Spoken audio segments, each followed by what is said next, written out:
I am really delighted not only to introduce our MC, but in so doing to present the next chair of Gender, Sexuality, and Feminist Studies. We are all delighted that Jolie has agreed to assume the Margaret Taylor Smith directorship of the program. And we all know, she will bring the passion, commitment, creativity, energy, and warmth that I've admired for more than a decade, almost 2 decades, to the wonderful department that I've had the privilege to direct for the past 4 years. So I'm very, very excited to announce that. Thank you.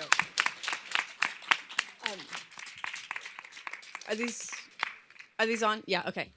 So I'm not going to do elaborate introductions for all of these folks because there are bios in the program, and I want to make sure that we leave time for everyone to talk and for any Q&A, like wrap-up Q&A we want to have. So we're just going to start this way and go that way, and we'll start with Neel Ahuja. And thank you. Can you hear me? First of all, I just wanted to thank everyone who was involved in putting on the workshop, putting the work in even around food and all of the little things that go into this. And the questions that I want to think with in hopes of building connections across some of the different keynotes, a lot of this was jogged by my reactions to the first and the last papers, in part because I'm obsessed with things like dirt and mosquitoes and viruses and things like that in my own work. And I was struck by the fact that we start and end with a couple of objects that look similar, but maybe might take us in very different directions and might even transition into one another. Mud in Snorton's paper, and dirt, that's in Tallbear's through Norton. And I want to think with the status of these different objects within those papers and what that might lead us to in terms of these two different thought experiments that I think might have some shared overlapping agendas, but might move in different directions as well. So when I'm thinking with Snorton, and I remember that one of the entry points at the beginning of that paper was in reference to Silva's essay, One Life Divided by Zero Blackness. I want to return to the quote from that piece. What if blackness referred to obsolete definitions of matter? And in particular, substance without form. And I think that this was quoted in the paper. And that's a particular kind of object to think about. What is an object if it has no form? So I wanted to just quickly, lay out part of what I heard or what I read in Silva on that, where Silva is asking, or Silva is suggesting, what I do in this text is activate blackness's disruptive force, that is its capacity to tear the veil of transparency and disclose what lies at the limit of justice. Designed to help the imagination break away from the enclosures of modern thought, this speculative exercise reaches for the thing, which is the referent of blackness, or that which within it is exposed as the excess that justifies otherwise untenable racial violence. There is a kind of echo that I hear, especially with Tallbear's attempt to have us think through maybe postponing that moment when the object becomes the object in these colonial operations of classification, right? Thinking about relation rather than the moment where the object, whether it be nature, sexuality, or eventually dirt, gets segmented off from its life world. And yet I think that there's a really interesting difference to think through here, particularly with Silva's attempt to think of the substance without form, in part because that leads her in the essay to engage what she says blackness is method rather than as category. So if we're going to try to think in a different way from colonial operations of classification and categorization that are ultimately hierarchical, it seems that Silva wants us to reject formal determination as the kind of basis of thinking with objects. And nonetheless, there is an intimacy with this thing, blackness, that is without form, that informs the whole critical enterprise. That's why it's the method. Does that allow us to talk about mud in the material sense, like the way that object theorists like Morton want us to do, right? There's both an aesthetic and a material thing that produces the sublime nature of the swamp, right? It is a real tangible object in the world, and yet it's this aesthetic thing that like forces us to think outside of normative notions of time and space. It seems like Silva is trying to actually guard against that effort to grasp the mud as the sublime, in part because Silva is saying we can't do that formal determination operation where we say that the object is the object that it is in the normative material sense. That produces some interesting questions for me about what it means to do a kind of ecological reading of race, of mud as race. Because if we can't think the kind of tangibility of mud as the kind of primary way that we engage with it, are we going to be able to do that kind of human, non-human extension? It seems like when we think about, when we try to think with Silva, we're being asked to think beyond that kind of register of materiality and then address what Blackness might mean as method in terms of undoing these broader colonial epistemologies. That, you know, when I think through what it means to do the kind of decolonial operations that Tallbear's talk was asking us to do then, I'm wondering then also about relation. And you know, if we put everything into relation, how do we then grasp that kind of, the operation that renders Blackness as something excessive? Or at least the way that Silva was talking about it. If everything is put into relation, does that end up weirdly leaving us with a kind of flat ontology that Silva was asking us to guard against with the object theorists? So I guess what I'm seeing is a kind of weird set of contradictions where these both sides of these get flipped. I wasn't expecting putting everything in relation to lead to a kind of potential risk of a flat ontology. And so I'm wondering how we can think through the thought experiment that Silva is trying to do, which asks us to think outside of the modern epistemology without kind of recognizing, without kind of letting go of the fact that certain forms of violence are segregating off certain things or objects from their life worlds. I guess that's the main question I'm thinking through. The other thing I love to think through, am I out of time? The other quick thing I wanted to think through is how the mosquitoes force us through this question as well in a different way. These are obviously, you know, non-human life forms that are, you know, interrupting these processes of settler habitation, particularly in Snorton's kind of reading of Harriet Jacobs. And it seems like there is, you know, those pockmarks that mark the flesh in Jacob's narrative are signaling a kind of inability to exist within a settler life world in which the capaciousness of life is exterminated so that the human can emerge in a certain physical way. And so this, you know, echoed for me the Wretched of the Earth by Fanon, where not only is colonialism compared to DDT, but the colonized themselves are rendered by the colonizer in kind of insect-like bodies. So anyway, those are the two kind of like connection points that I wanted to throw out there. And, you know, I'll just kind of let y'all grapple with that next. Great, thank you.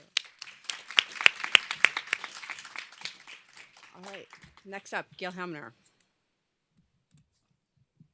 Thank you. At Syracuse University, we live and work in close proximity with the Haudenosaunee, whose sacred grounds were stolen before they were developed into Syracuse University. I'm grateful to the facilitator of Kim Tallbear's session, as well as Dr. Tallbear herself, for orienting us to the Tuscarora and Saponi and to the map of North Carolina indigenous peoples. One imperative and challenge of feminist movement and social justice labor in and out of the academy is to stand in the ongoing wake, as Christina Sharp would say, of white genocide of Native peoples and white enslavement and murder of Black Africans and African Americans. Thank you, Priscilla Ward, for inviting me here, and Kathy Rudy for putting my name in her ear. Kathy, get well. I'm grateful to Kim, Jeremy, and especially Julie Wymore for facilitating my travel and participation here, and to my, yes, yes. And to my Feminist Theory Workshop interlocutors, Randall Johnson, Kim Hall, Courtney Odell Chaib, and Rebecca Moody. My academic location in the study of religion puts me in a discursive minority among you. Most academics don't really know what goes on in a religion department and probably don't really care. And that can be inconvenient. My way into the study of religion is through critical questions of valuation and transvaluation, particularly the embodied, interrelational, and technological forms that effectively transmit and sustain shared valuations. Questions of valuation are affective questions. We value what we hold dear, and this holding dear multiplies affects and orients us as individuals and communities. I approach religion as an affect cognitive, one-word structure of valuation, in which every affective patterning inevitably makes use of and is constrained by existing discursive and institutional arrangements. Our daily lives are saturated with a gooey mess of feelings, intuitions, practices, and assertions of values, and these inevitably press up against and interrupt other values, sometimes with curiosity or bafflement, sometimes with disgust or rage. I'm curious about when these shared valuations express themselves or are denominated as religious or spiritual, and I seek to understand how they are transmitted and sustained by particular embodied, interrelational, discursive, and technological forms. This workshop challenges me to think about a few broad thematics that I hope will speak to your research as well as to mine. First, a few further thoughts on valuation. Second, the differences and connections between structure, ecology, and web. And finally, the theoretical and political problem of limited or non-existent available grammars. Valuation. Extending last year's presentation from Denise Ferreira de Silva, all 4 papers this year express the need to grapple with how every structure of valuation coalesces on a ground of nullification. That in the United States is Blackness. How might attention to forms of embodiment and practice be supplemented with acute attention to what makes that form both possible and valued? How might we grasp what escapes form and why certain modalities of survivance come to be valued? How does the swamp as a horizontal ecology of external relationality constitute the vertical valuation of the plantation zone? How do we come to ascribe or not value to effective fields and practices of care? How might we better attend to and value small gestures of perturbation in a larger social and affective landscape of erotophobia and trauma?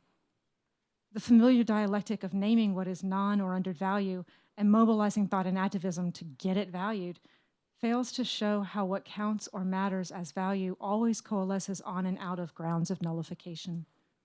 Tallbear suggests this to me in the word war between so-called water activists and self-named water protectors. Protection of water as a value, as a relation, is not valued, any more than care labor is valued, as Olcott shows. But the forms of that non-valuing is something I need to think about more. Okay, a bit more briefly. Terms of use. Pursuit of better models of valuation raises questions of the relation and difference between structure, equality, and web. What might be the useful differences between scenes of structure, scenes of ecology, and scenes of web? When would we use these terms? Are they used at different scales of sociality or of bodily experience? How are these frameworks of structure, ecology, and web useful for thinking with Professors Snorton, Berlant, Olcott, and Tallbear about what remains in excess of white supremacist capture of life? That was way too brief, but the last one, staying with the trouble of a lack of available grammars.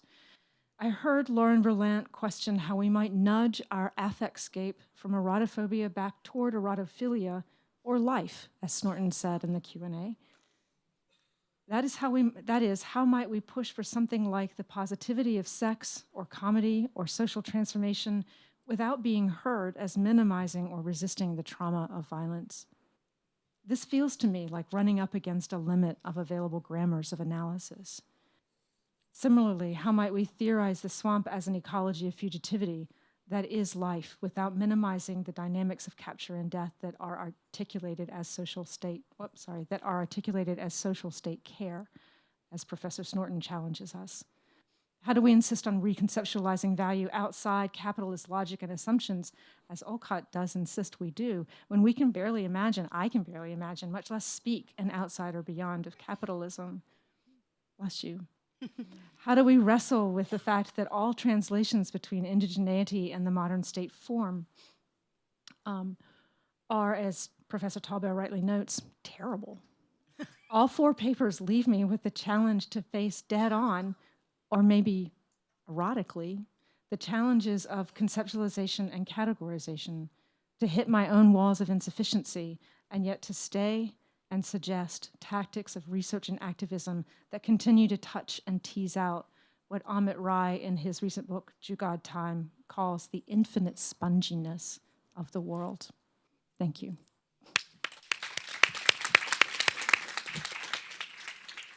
Thank you. All right, Gabe Rosenberg. We're actually going to slightly shift the order, and Okay. I will leave the profound honor to Gabe of going last. So I'm going to begin with an old joke. Old both because you've already heard it before in the context of Lauren Berlant's talk, but also old in a deeper epistemological and psychoanalytic sense. This second sense is Freud's conviction that jokes allow an outlet for pent-up pressure occasioned by repression, and thus operate as a kind of a safety valve within the psychic economy. In this second sense, more expanded sense, all jokes are old jokes because they refer back to a temporally prior moment of inhibition. This old joke will, I hope, serve as a hinge to open our mutual inconvenience. The joke is taken from the 2006 comedy Half Nelson that Lauren mentioned earlier, in which Dan, a drug-addicted inner-city Marxist middle school teacher, forms an unusual and erotically charged friendship with his student Dre, much of which centers around the exchange of jokes. Here's the scene and the joke. Dre, what do you call cheese that's not yours? Dan, what? Dre, nacho cheese. Dan chuckles. Dre, it's yours if you need it. Over the course of these past 4 truly wonderful talks, I have become increasingly preoccupied with the status of the final line. It's yours if you need it. And in the brief time I have allotted here, I want to unpack what I think may be at stake in this little phrase as an entry into a larger set of questions. These questions are to some extent related to the history of Freudo-Marxist theoretical formulations as they emerged from Soviet psychoanalysis in the 1920s and were worked out in a heterogeneous set of thinkers from Fromm, Reich, and the Frankfurt School in the course of the 20th century. In broad terms, I think, and I will admit that these are indeed broad terms, writers working from this perspective were concerned with a particular question which I see as an umbrella for my commentary here. The question is, how do we make links between sexual and intersubjective relationships and social movements? My contention is that it's yours if you need it encapsulates many of the common themes of this year's feminist theory workshop, and then it does so in a way that situates topics such as relationality, sex, care and care labor, language, matter, survivance at the juncture between intersubjective relationships and social movements. On the one hand, it's yours if you need it is a mere afterword to the joke proper. On the other hand, the line is an integral part of a much wider network of exchanges towards which it elliptically alludes. After all, what is it here? It's yours if you need it. On the most basic level, Dre is offering Dan the joke as a tool in the seduction arsenal. I, Dre, give you this joke in the event that you find someone, Dan, who might need it, on whom you might use it. Apologies.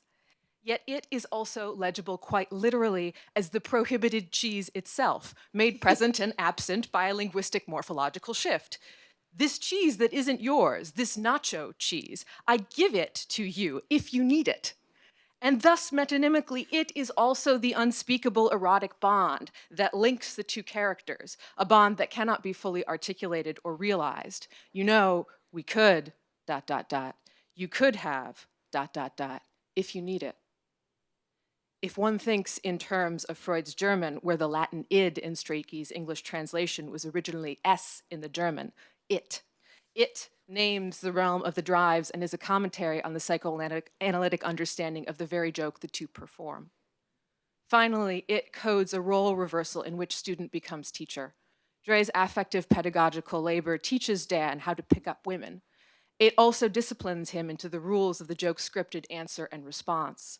This can be read as a link of love and care, with Dre respecting the imposition that care may impose on the receiver, if you need it.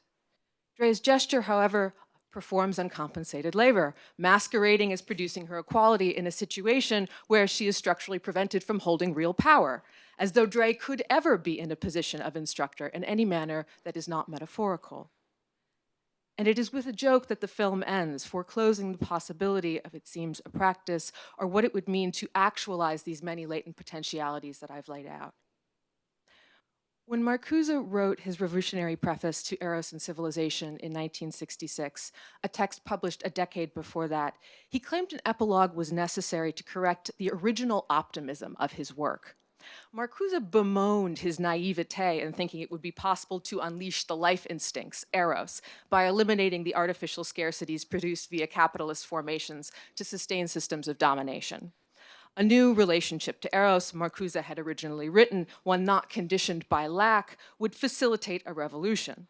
What he claimed to discover subsequently was that ever more efficient scientific management of human needs had generated ever more efficient forms of control.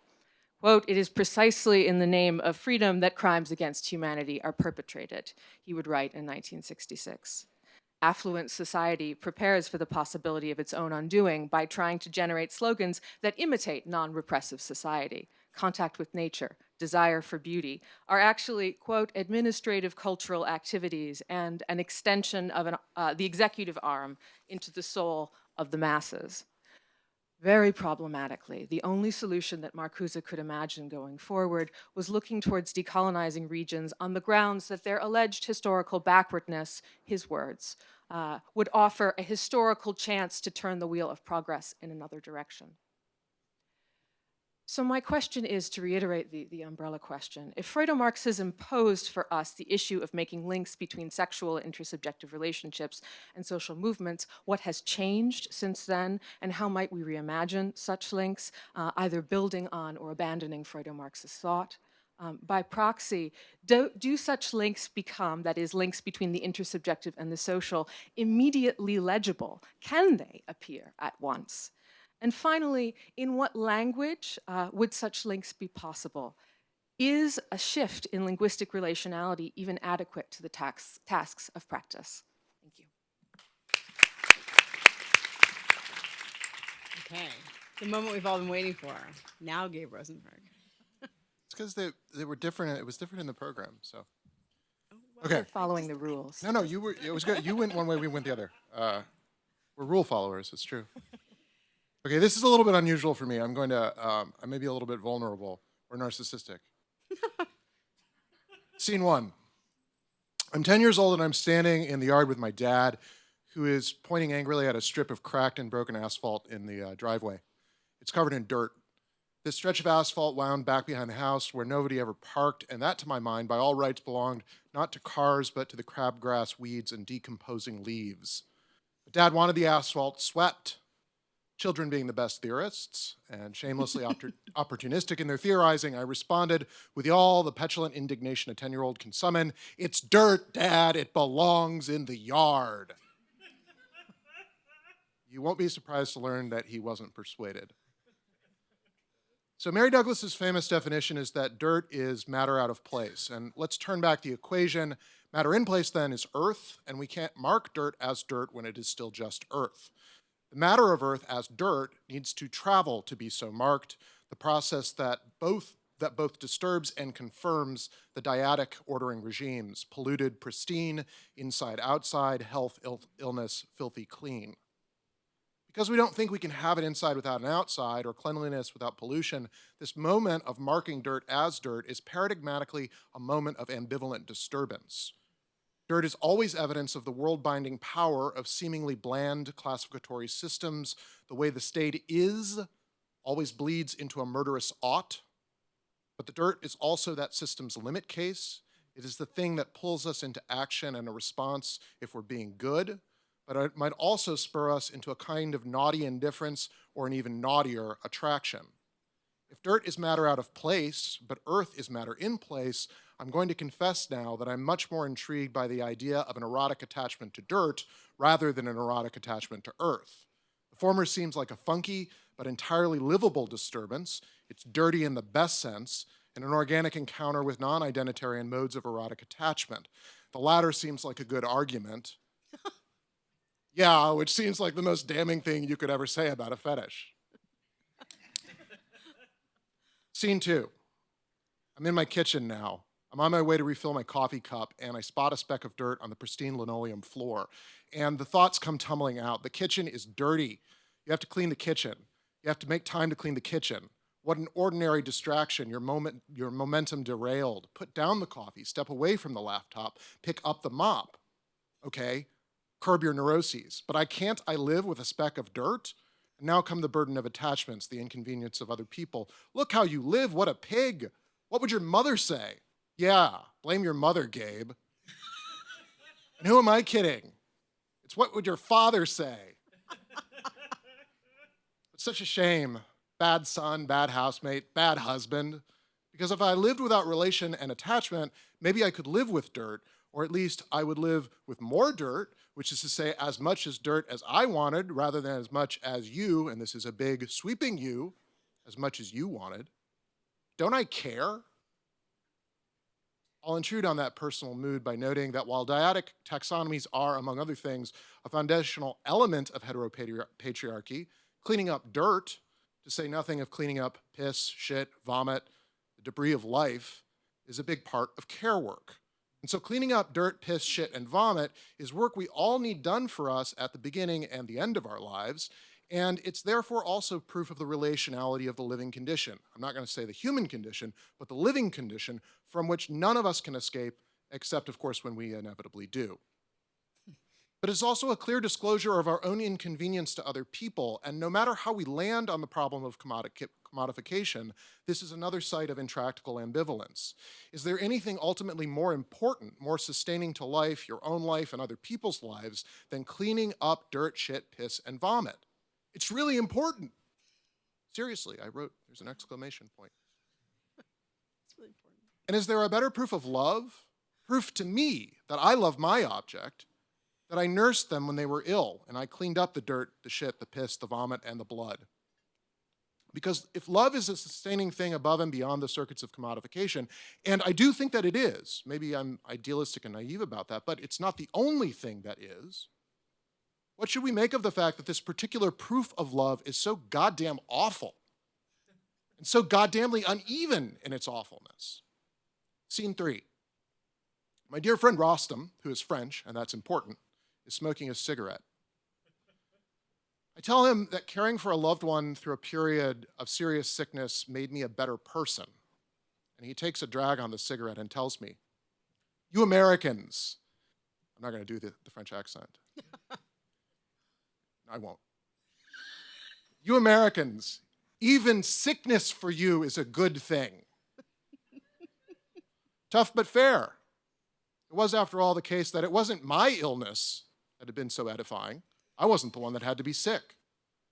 Moreover, the period of illness and care had been disturbing for me, but I could now narrate it as a useful disturbance, the stuff of love, kin, and relation. All of those attachments made stronger. But it was also the case that illness remained traumatic for my loved one, a shitty thing that had no real moral, and from which, try as we might, we could not make the grounds of a new story. It was the hole in the story, a detour in the plot that an editor would simply snip out. And so what disturbs me may traumatize my lover, which makes messy the plot line by which care transforms dirt into love, kin, and relation. And if that alchemy seems messy to you, productively so, it is nothing in comparison to the messiness by which earth becomes dirt, which it seems to me may also be the story of mud. I'm intrigued by the stickiness of mud, the way it sticks to you, the way it coats a body that it touches. It thus becomes a way that earth travels. Mud's stickiness is the way that matter gets out of place and the way that the ambivalent and disturbing drama of dirt launches. Remember that bland is into the murderous ought. But this stickiness of mud, the way it follows the body to become a medium of perhaps pollution, but definitely disturbance, the stickiness of mud is also, in fact, what makes it a medium of protection. Cool mud to coat your skin from the heat of the day, cool mud to keep the biting flies away. When it sticks to rice husks or grass, it becomes mud bricks, and from those, you can build a shelter. In this particular moment, I wonder if the endgame of capitalism is not the managed draining and gentrification of the swamp, but in a very literal sense, a literal sense that carries such deathly consequences, a rising tide that floods the world. Ambivalence is sometimes analytically mistaken for indifference, but they are not the same things, they are opposites. Querying an ethical relation to mud and to dirt, even one that lands in ambivalence, strikes me then as more vital than ever.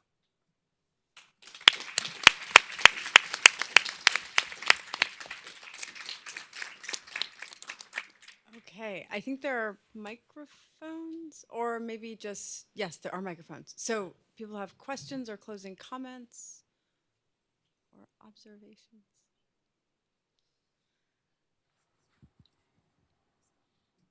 Or sheer exhaustion. Do the speakers want to respond? I do not, but do, or comments, anything. Haiku.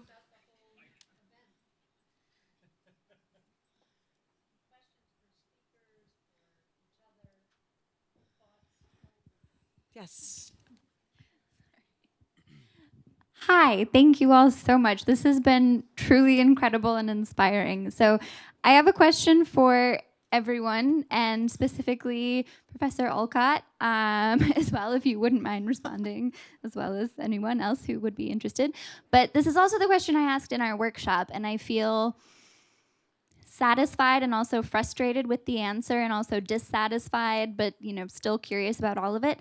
And I'm wondering, because there's been this emphasis on sort of looking at things without time, or like looking at progress, or thinking about moving away from thinking about progress. And I think of both of those as, well, I think of progress as very much tied to time, and also as thinking about anything in the past, historical time. And so I'm just having so much trouble wrapping my brain around this concept of thinking like without time or moving beyond it. And especially as a historian, like how might I use some of these theories to think about sort of past temporalities, but outside of time? I'm not quite sure how to phrase that, but this is just what's going on in my head. Thank you. Others might have other thoughts on this. I don't necessarily think of, I think the resistance to a progress narrative isn't a resistance to thinking about time or temporality, per se, right? So I guess the things that I find interesting in just thinking about the Care Work Project or any of these others is the simultaneous existence of multiple temporalities, right? So actors thinking about these, different modes of living within time at right? So experiencing time in different. So when I was talking, for example, about Concha Michel living in this sort of sped up revolutionary time, that intense time of the now, right? Versus the cyclical time of the reproductive or the bureaucratic time of the state, right? So that also, I think that the resistance toward progressive time, it has to do with the kind of fantasy of a liberal narrative that we're leading towards some emancipatory moment that seems always on the horizon. But other people probably have thoughts about time as well. No, or not. It scares me to death to talk to a lot of people. I just want to say that. So I think the first thing I go to is Raymond Williams and his notion of residual and dominant and emergent structures, so that we're never living in one time. Another thing that comes to mind, because I'm thinking about redoing a course this fall around silence, is why is it we feel like when we walk out into the woods that it's silent because it's not. But I think what we're feeling is the difference between a human-centered civilization, as it were, centered time, and something else. And maybe that's something that's drawing people's attention to the swamp as a place of alternative temporality. Another place I would go would be phenomenology. Merleau-Ponty is one of my fetishes, but the way that Husserlian phenomenology is taken up by Sarah Ahmed also, so that there's a way in which, the cliche, the past isn't dead, it's not even past. We live it in our bodies, right? I mean, that's what habit is a different kind of temporality. And so to me, the question of social transformation is deeply connected to getting rid of this notion of linear time so that we can actually see the ways in which people are talking and responding and acting, reacting out of very different, incommensurate, contradictory temporalities. I guess I don't know if I'm a skeptic about it or if I just think, maybe I think that a lot of people are attached to linear time, and we would follow the sort of Berlantian lesson that maybe we should just loosen our grip on time rather than trying to do away with it altogether. Which, to be honest, I think is probably a better way of rendering most of the work that's been done at this conference and most of the work that is done, generally speaking, against something like chrononormativity, which is that it doesn't do away with either time or temporality. Right. It loosens our attachment to a particular story about time, and allows us to think about the ways in which time might function differently.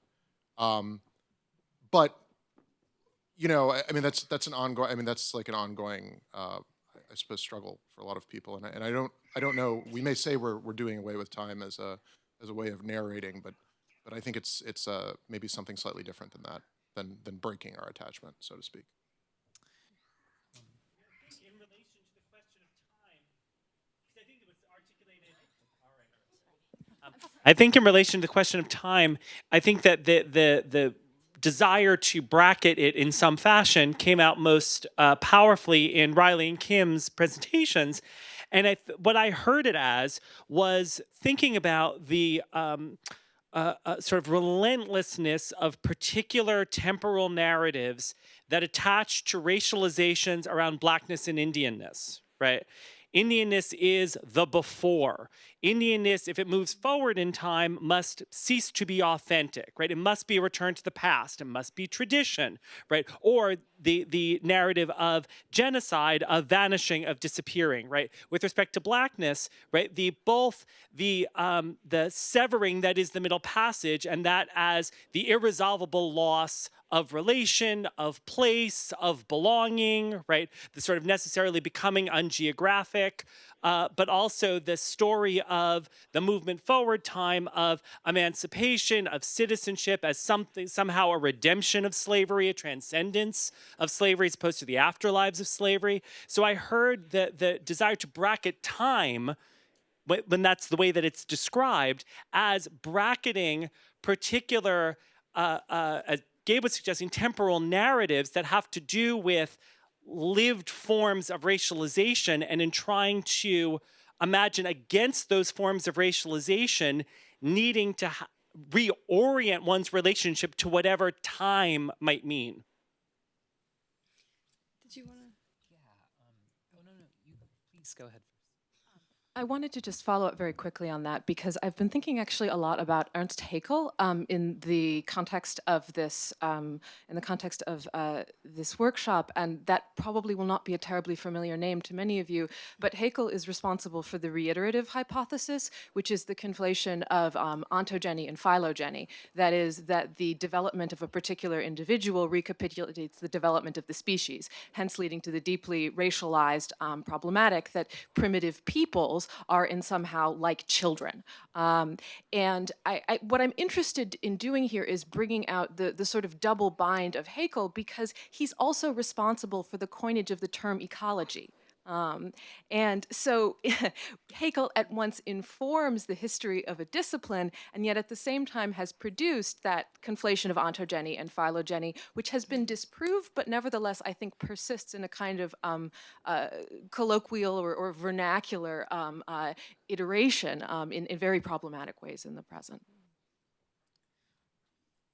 I think that there's a number of things going on with time, and one of them is the multiplication of temporalities as well. So if you are thinking, or you're trying to think askance a kind of humanist narrative of temporality, particularly as it applies to these ecological transformations that people are talking about, how do you think with the kind of temporal orientation of a mosquito bite, which it may not be coming as a one-to-one relation between bodies, but is emerging in a situation in which massive, environmental transformations wrought by racial capitalism are, heating the earth, making certain forms of life amplified or reproduced in a certain space, where we can actually think about relationships between things like heat and the kind of smell, or the smell that a mosquito will seek out and in its blood meal. I mean, that those kinds of relations can't be done on a kind of humanist kind of temporal narrative, I feel like. So that's one of the things that we could try to work with if an entire kind of life world is brought into the thinking about time.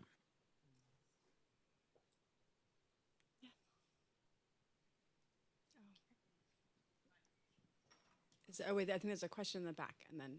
Oh, sorry, I'm just going to jump in. Then I promise you can go next. Thanks, everyone on the panel. That was really interesting and really creative. Oh, I'm back here. Hello. A very interesting and unique response to all these papers that we've listened to over the last 2 days. I'm interested, personally, in the development of feminist theory. How from the beginning, the feminist subject. Oh, sorry. You came to the right place. Yes, exactly.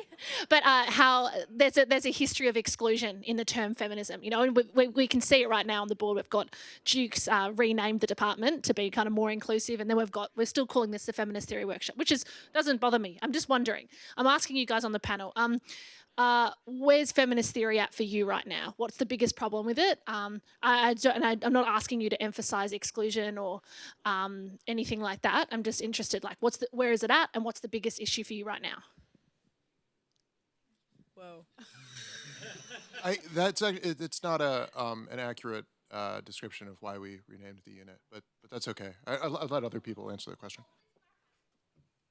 You said we did it to be more. You said we did it to be more inclusive? Yeah, it went from women's studies to gender, sexuality, and feminist studies. I don't think the word inclusion was ever one that we raised in conversations about it. But my colleagues can correct me on that if I'm wrong. So there were a lot of different reasons. So a lot of different reasons. Some of them were practical, some of them were descriptive. They had to do with what we thought was the content of the unit. And what we thought were ligatures that connected us as scholars and sustained a scholarly community. So I suppose it is a sense of community. I don't know that it's about inclusion per se, a needing to feel more inclusive. I don't think that's what we were trying to get at. But again, that's a question for, I was one person amongst many members of the unit, and I think that I would allow other people who were involved in that conversation probably to say their mind about it as well. My colleagues may differ from me on this. They might agree with that analysis. I don't know. Sorry, that might have been a little bit a little bit of a garden path. I don't know that I want to answer the. I'm happy to answer the part you didn't want me to answer, and I don't want to answer the part you did want me to answer.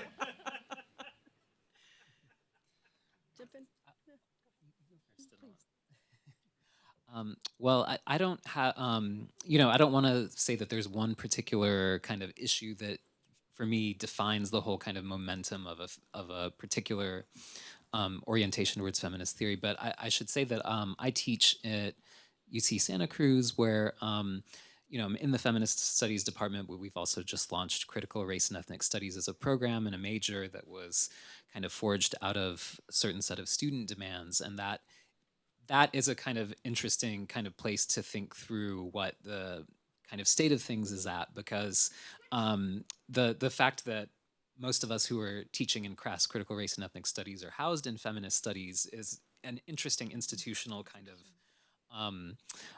framework for thinking both of those projects. And the fact that I'm seeing very divergent student populations within those two programs, and different kinds of conversations and orientations with them is really fascinating for me. And so, I think that the questions that came up in Snorton's talk about comparative racialization are in some ways grappling with both issues in feminist studies, gender and sexuality studies, as well as kind of moments in critical race and ethnic studies, which it's really interesting to see them kind of put together, and particularly the ways that settler colonial studies took on, like very rapidly kind of took on a lot of space in the humanities, I think is something that I'm working through as well, particularly since so much of that is about forms of colonial social reproduction. It literally is about how settler bodies are reproduced with an assumption that there's a certain kind of heteronormative reproductive structure of race. So that is like the cluster of things that are happening institutionally and intellectually for me that are kind of like posing the questions about where things go next. That's really interesting. That question feels really fraught and high stake. And I'm going to try and answer, and I do not want to be anchored to my answer. I want to have the ability to change it. When I look at what's happening at Women's and Gender Studies at Syracuse, which is its name, it seems to me that what used to be called feminist movement as a verb form is in a porous relationship to any project of social justice. And that is articulated pretty strongly, so that feminism is not being attached to an essential kind of body. At the same time, there is a kind of pinwheel effect of the mandate or injunction to intersectional analysis that is a way of having certain particularities of bodily types, the contradictions of which have not disappeared from our society and that used to be talked about in terms of women and wombs and vaginas, is emerging within intersectional analysis at Syracuse. And I think for me, feminist theory walks that line very delicately. I appreciate writings from, say, Cixous, which are quite poetic and abstract. I also just love it when Sarah Ahmed will give me a little tidbit like history reenacted as judgment that I can just carry around with me all day because I live it in my department or other places, not just my department.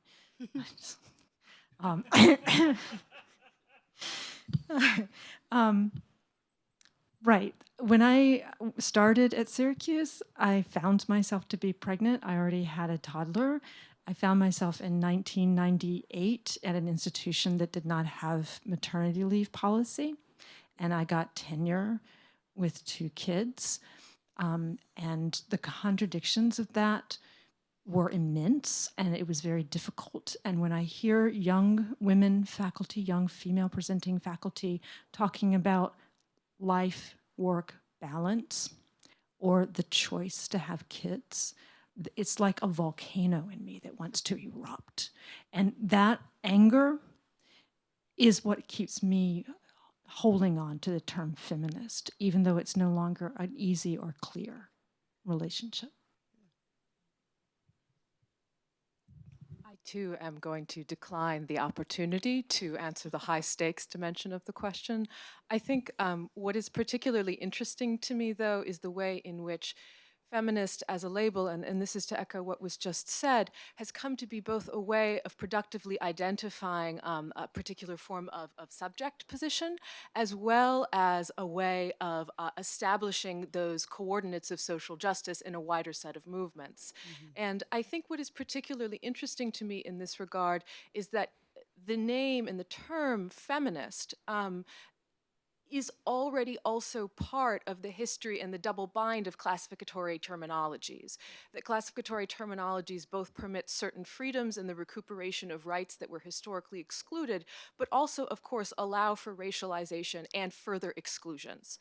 And so without being able to, again, as I said, answer the larger stakes of your question, I think that the term feminist itself inhabits that very double bind.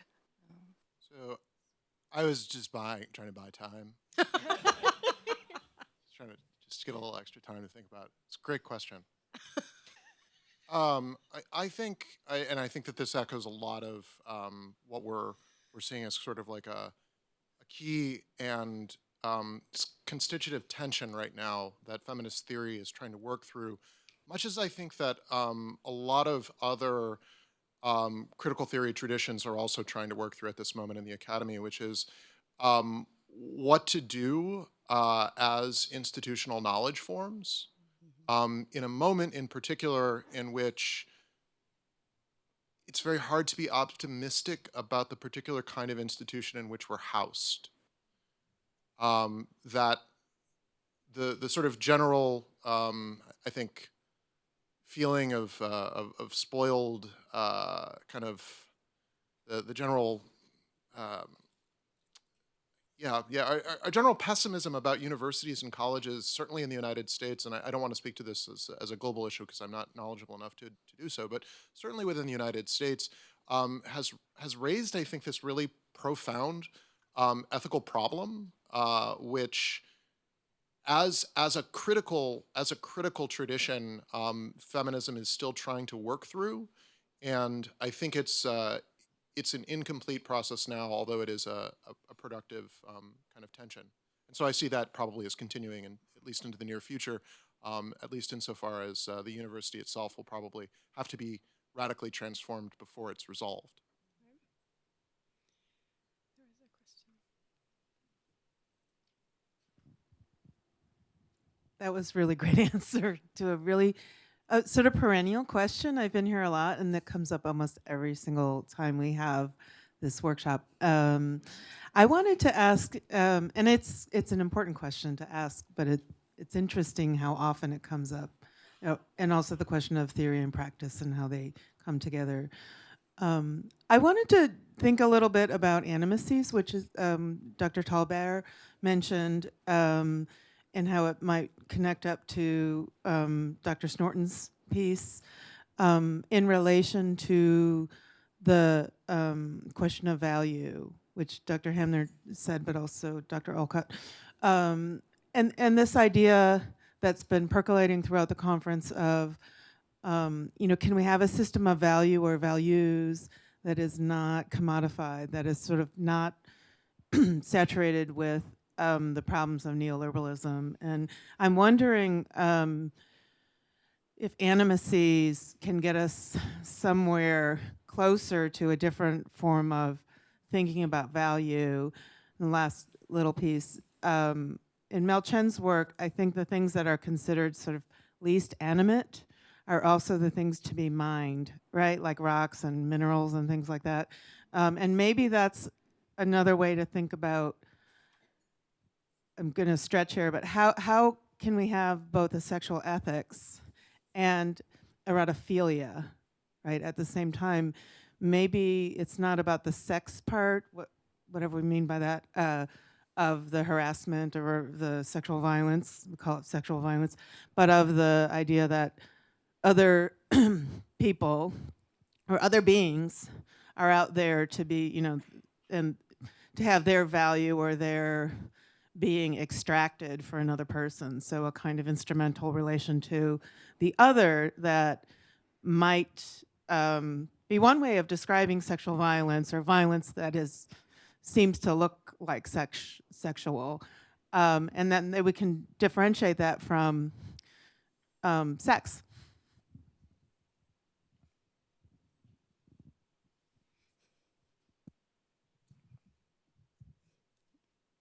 That's a big question too.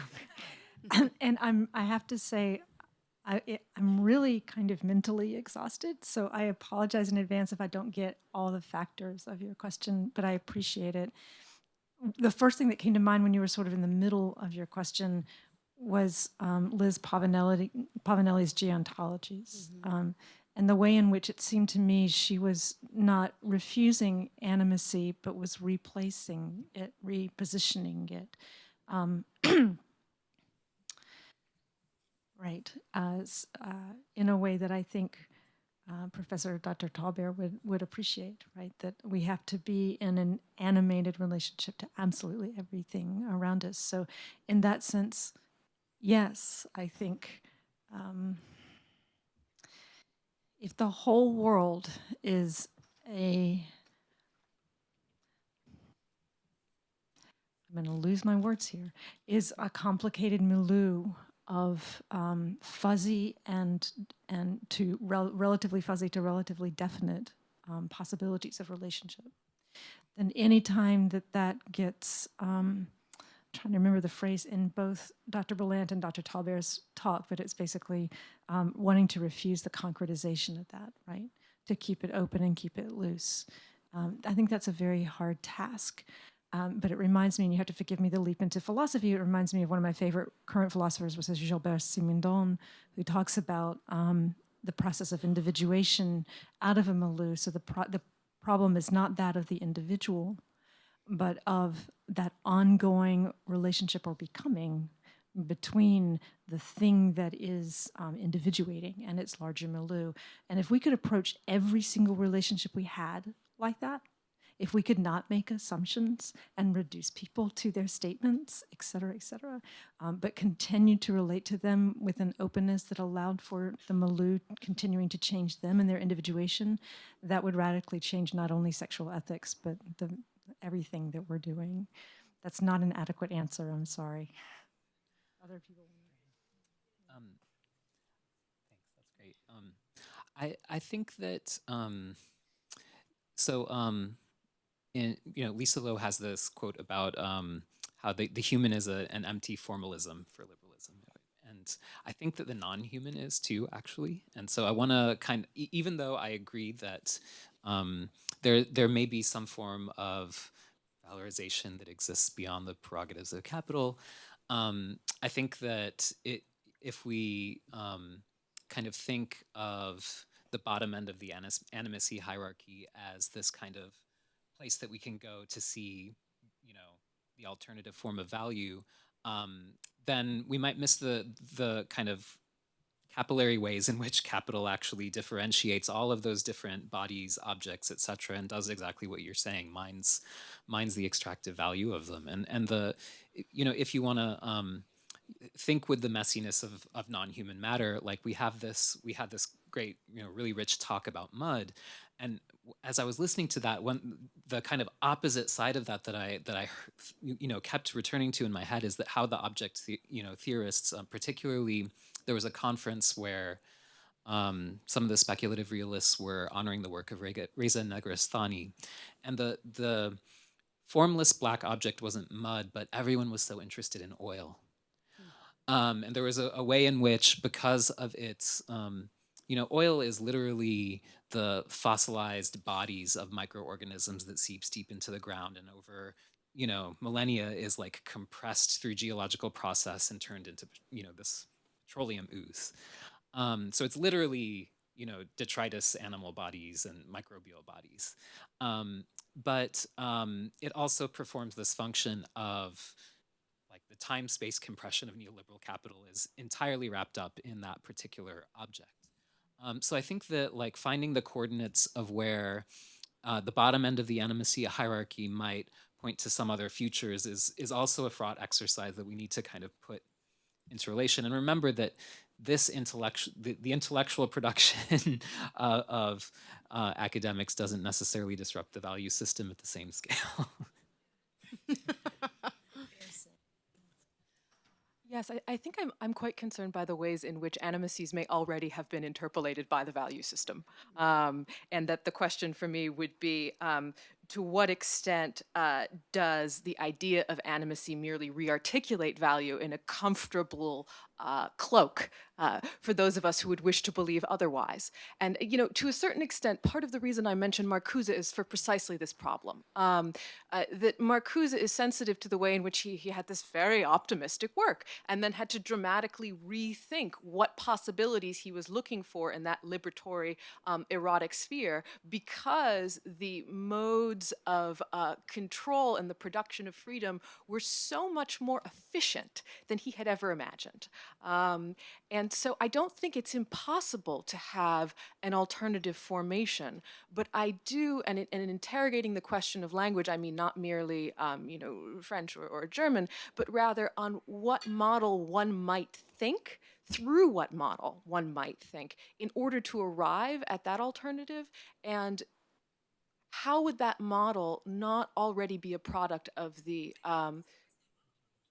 speaking of language, the environment which gave rise to these other items that we're pointing to?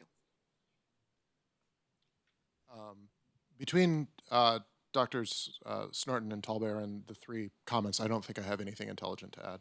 I think they're much better. Any more questions, comments? Yes? Oh, no? Someone's checking the time. Yes. Oh, wait.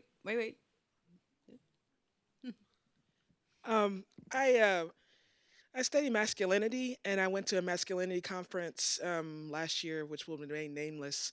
But what I found there was an aversion to feminist theory in masculinity studies. And I'm going to ask y'all something that was similar to the other question. What can feminist theory, does anybody think about masculinities in the relationship to feminist theory, and what might we say about what masculinity studies needs to do with feminist theory? Because there's an aversion within masculinity studies, certain versions of it, to think about feminist theory.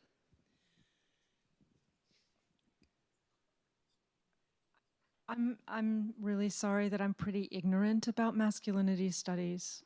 It's something, I have some books next to my desk, but I haven't gotten to them except for preparing by reading everything I could find from Professor Snorton, which was delightful and a brilliant talk during this workshop.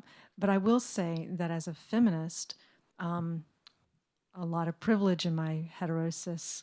I'm married, I've had 2 kids, et cetera, et cetera. I almost do nothing but think about feminism in its relationship to masculinity. I mean, it's such a dyad, going back to the woman being the tane of the mirror and society really only reflecting the masculine ego, which is limited, and yet I experience it a lot. So I think about reigning narratives of what a man is in order for me to do the kind of work I feel like I need to do as a feminist theory, as a feminist theorist. And I know that that's massively insufficient, so I'm going to pass it on to these other people. I'm also actually going to plead ignorance on this. I really honestly don't know that I know enough about masculinity studies as a field beyond couple of texts that were, engaged at least somewhat with feminist theory. So I'm not sure I know what the absence is that to which I might respond. So I'm also a little bit not really able to, I don't think.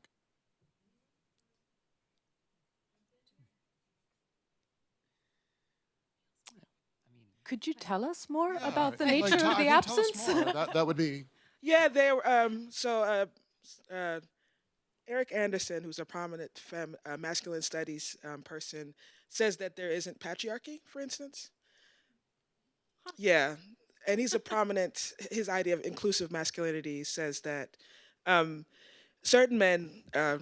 So just how it happens to be white men. White middle class men have included dominated forms of masculinity and femininity as part of their masculinity because they're not as afraid of being labeled as gay. So he calls it the kind of homo hysteria. And then there's a critical idea that there's this hybrid masculinities. This is Tristan Bridges and C.J. Pascoe talking about the way that straight men, for instance, can adopt tenderness towards each other that would go against normative masculinity, but they wouldn't say that means there's a reduction of patriarchy. So there's a mainstream sort of masculinity studies that studies men and the formation of masculinities that does not imagine that there's male domination. And I think it's noteworthy that there's not more masculinities thought here because I'm a feminist theorist who thinks about masculinity. It's useful to do both, but it's certainly not necessarily happening in those spaces. Yeah, I mean,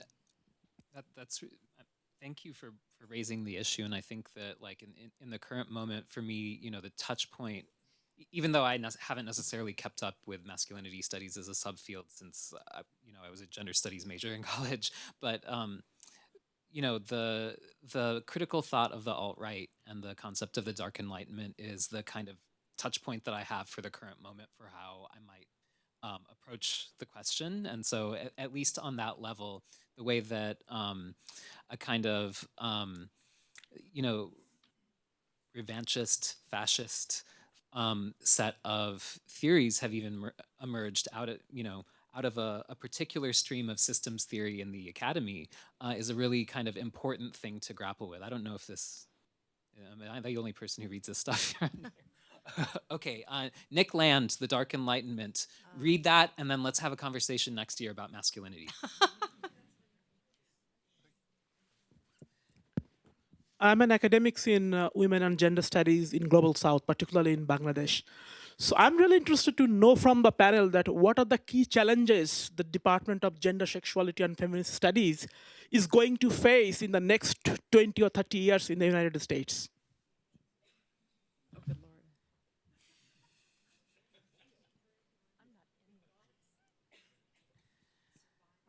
Yeah, precarity. Or really like socialist revolution, maybe, I don't know how that will intersect with the presence of particular universities like Duke University that are large private conglomerations of wealth.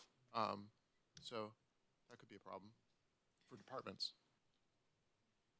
Not necessarily for feminism, in my opinion, but Right.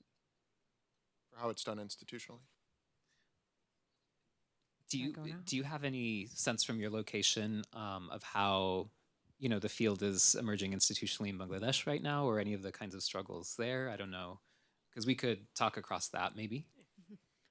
The country where I come from is an Islamic countries, and there are around 38 universities in Bangladesh. Only 2 universities is offering undergraduate and postgraduate studies in women and gender studies, where mostly female students are motivated to study this discipline. And if a male student is coming to study women and gender studies, they are labeled as kind of women. Even when I started my undergraduate career in women and gender studies, I was labeled as my name was always saved in my friend's phone as Women Roy, Women Shajol. So I kept asking myself that how this kind of traditional beliefs around an academic discipline can be broken down, because this particular discipline produces very special knowledge that talks about the historically situatedness and politics surrounding academics and human life as well. So the challenge that we have faced in Global South is a collective challenge that are posed through the religious extremism and people's faith around negative perceptions about women, their mobilities, their constraints, and also the feminist collective movement in acknowledging the male inclusion, in understanding the dynamics of feminist knowledge and their broader acknowledgement in academia and professional spheres. And also in our context, there are many feminist organizations that are working to acknowledge the experiences of women, and that has created space and platform to acknowledging women's work as an academic work, women's work as a work that really creates a distinctive feature in claiming justice and social transformation.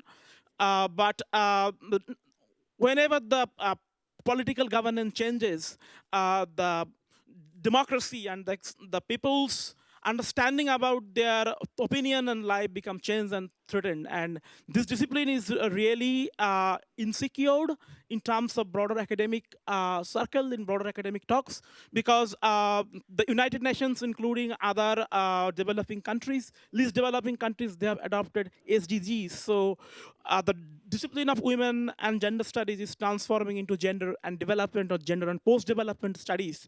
So that's why I pose the question, because we have a very different kind of understanding about feminist studies in global South and global North. That's the key debates we are facing around. So it motivated me to understand, to ask the panel very different questions, that what are the kind of key epistemological and academic and political challenges United States is going to experience in relation to the further progression of the field here.